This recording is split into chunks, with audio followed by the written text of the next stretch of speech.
And Ben, I think you can take us into more of how this cabal is doing their pretty evil business. Absolutely, yes. Well, their policy is total control of everything. That's really what they're aiming for. And that is slavery, ultimately. And if you don't feel like a slave right now, then you will do soon enough. We've shown this chart a few times before, shows the concentration of wealth into the hands of the 1%. It's doubled from 1962 to 2014 based on these statistics. And that trajectory, it's probably up at about 85% now.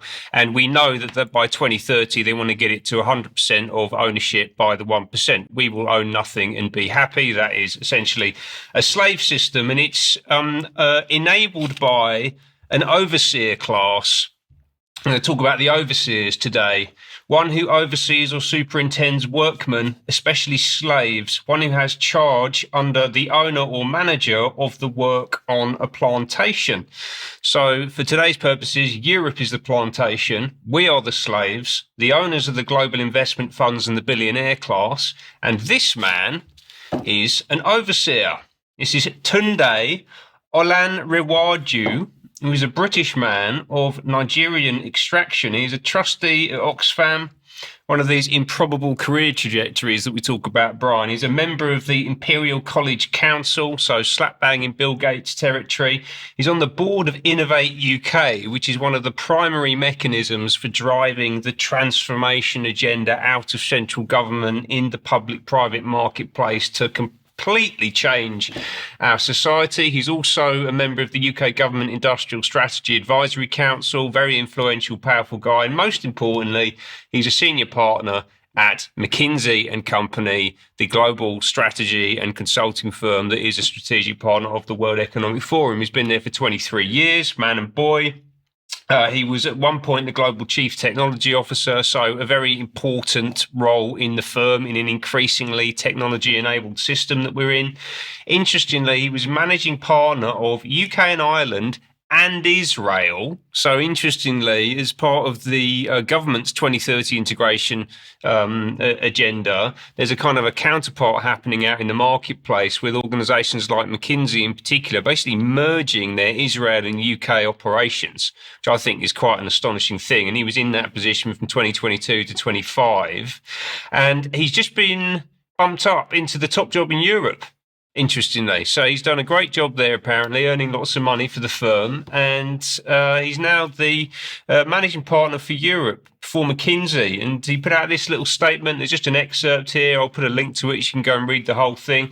It wouldn't be an exaggeration to say I step into this role at a dynamic time for Europe and our clients. Powerful forces are redefining industries and shifting the foundations of national competitiveness. There is an increasingly urgent need to boost productivity, strengthen Europe's competitiveness, build new European champions, and ensure the region continues to lead on the global stage. That's his big message.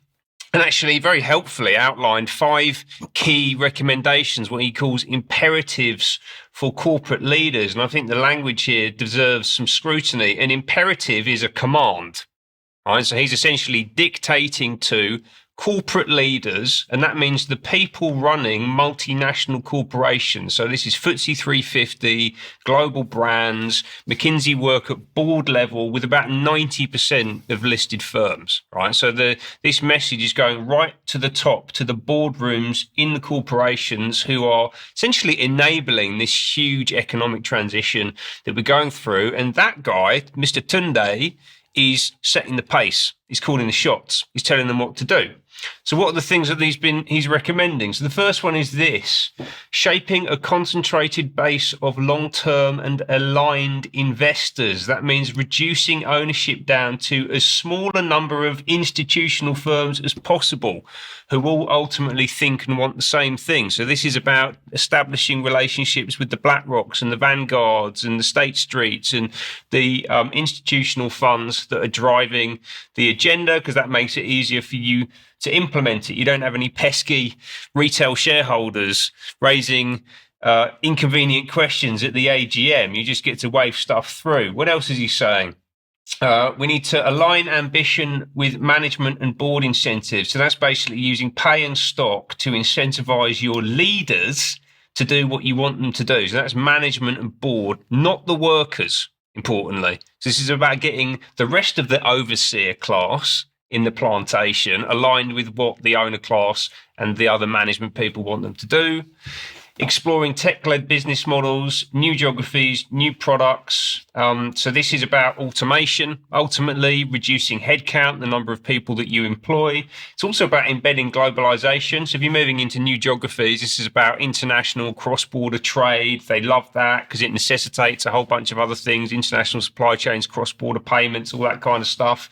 And also it's about increasing the number of people that you compete with. So if you're delivering new products and services, it means that you're competing with other firms. That means that there's less opportunity for new entrants to come to the marketplace. Essentially, this is the consolidation of the corporate profit platform. That's what's going on here. Partnering with innovators to make bold investments in technology. So this is about working in partnership with big tech, NVIDIA, Microsoft, you know the names, and all of that will be facilitated by McKinsey, who will earn a lot of money from cutting those deals. And then finally, purposefully reskilling the workforce. All right, so this is about driving the people, the slave class, essentially, the workers who don't own a thing, to become ever more tightly embedded with and subservient to technology, in particular AI, right? And the AI is basically, if we're going to continue with our overseer analogy, that is the whip in the hand of the overseer. That's the AI, right? That's essentially what that's doing. Yeah. Pretty crazy, actually, you know, to see the how much they sort of distill it down to just 5 key points, but there's so much in there. And one of the things that I immediately did when I saw this was go, is there a way that shareholders can push back on this stuff? And actually, really interestingly, if you go and look at the way that shareholdings in listed companies in the UK have transformed since the 60s, again, those statistics I showed earlier on were from the early 60s, where the concentration of wealth into the hands of the 1%.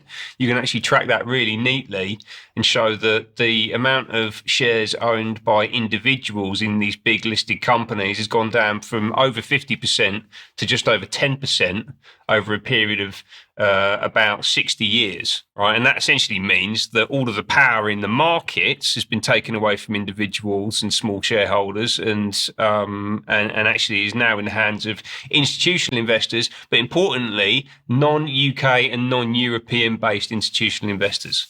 So actually, the economic system is completely out of our hands, and there's no recourse within the existing system. So essentially what we need to do, and I talk about this a lot, is so far as possible, and this is not always that easy to achieve, we need to take our business, vote with our wallets, get away from listed companies completely. Get away from the FTSE. Go and have a look at who's listed in the FTSE. You know the names. They're on the high street. They're on your TV screen. Stop buying from them. Because what they're doing is implementing this totalitarian agenda that your man Tunde there is dictating terms around. Right. And this Ben, is absolutely stripping the wealth out of the UK as a nation state, and what a simple graph that is. Yeah, stripping wealth, stripping intellectual property, all agency and sovereignty. In the market.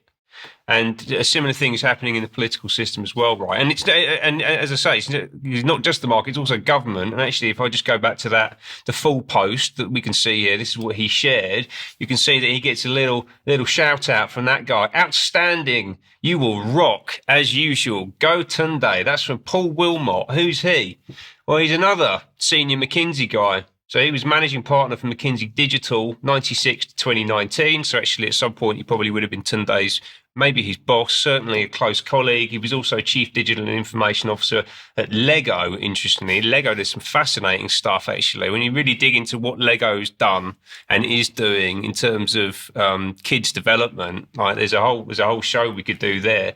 But also, of course, he's slap bang in the middle of UK government. So he was the chair of the UK Government Digital and Data Office. So you've got Tunde in the market, this guy in government, their colleagues, they've worked together for years. And as I spoke about a couple of months ago, I think it was, UK Government Digital and Data Office has been completely transformed by former McKinsey people and is now completely owned and operated by Amazon, essentially, right? So these people have just gone in and taken all of our national assets. And he's still in there. That role ended back in January, but he's still a non-exec at DCIT. overseeing the transformation agenda, right? And this is what's happening in the countries, what's happening in the market. And I don't want to over egg this too much, but I do think that it's worth dwelling on the point that we now have a Nigerian guy essentially dictating economic policy across the whole of Europe. And I do wonder, like, how appropriate that is. You know, should we be celebrating this? Should we be pursuing this as a course of action? And to his credit, I think I haven't actually seen Mr. Tunde talking too much about these kind of divisive racial issues, but actually his predecessor at McKinsey has done a lot. And that's this lady, Dame Vivian Hunt, DBE. So she was a senior partner at McKinsey and Company. She was the life sciences lead for 6 years, so helping the global pharmaceutical companies make a lot more money. She was then managing partner of UK and Ireland, and having left there, went to become the chief innovation officer at the United Health Group. So this is one of the biggest healthcare companies on earth. I think it's the fourth richest company in the US. Like, extraordinarily powerful and wealthy. She's also on the Trilateral Commission. She loves playing these racial games. So Powerless Foundation, most influential black woman in Britain. And she was also a founding trustee of the Black Equity Organisation, which I've spoken about a lot previously, which is essentially been set up to deal with issues of what they call systemic racism. But actually, we can see, just for the existence of Dame Vivian Hunt DBE, her own position in society, and also Tunde, who I was speaking about earlier, his position within McKinsey, the extraordinary privilege and wealth and power that these people have, that actually there aren't really any issues of systemic racism in our society at all. And actually, these people are just feathering their own nest. They're wolves in sheep's clothing. Apparently, they're coming to make things fairer, but actually, they are quite literally overseers in a slave system, right? And actually, Dame Vivian Hunt was made an overseer of Harvard University last year. That's what Harvard calls the people who run its university, which I think is an extraordinarily striking way of describing what they're about and what they do. And certainly we should be watching them every moment of every day. A few people in the chat box are saying yes, but the sort of language is rubbish. Well, it may be rubbish, but we need to understand what they are saying, because if we know their language, we can understand what they're planning, and therefore we can disrupt and stop it. So language is very important, but certainly don't just dismiss what they're saying as nonsense, because they are changing our world using their language. Diane, let's bring you back.